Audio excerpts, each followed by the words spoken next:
સુરત રાંદેર પોલીસની મોટી કામગીરી 9 વર્ષથી ફરાર મહિલા આરોપી ઝડપાઈ।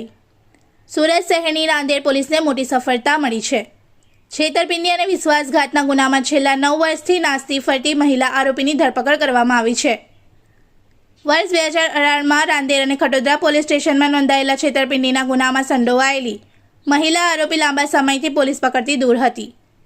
આરોપી વિરુદ્ધ કોર્ટ દ્વારા વોરંટ પણ જાહેર કરવામાં આવ્યું હતું। રાંદેર પોલીસની ટીમે ટેકનિકલ સર્વેલન્સ અને બાતમીના આધારે તપાસ હાથ ધરી હતી। તપાસ દરમિયાન મહિલા આરોપી સુરત વિસ્તારમાં હોવાની માહિતી મળતા પોલીસે તાત્કાલિક કાર્યવાહી કરી તેને ઝડપી પાડી હતી। પકડાયેલી મહિલા આરોપી સામે અગાઉ પણ અનેક ગુનાઓ નોંધાયેલા હોવાનું સામે આવ્યું છે।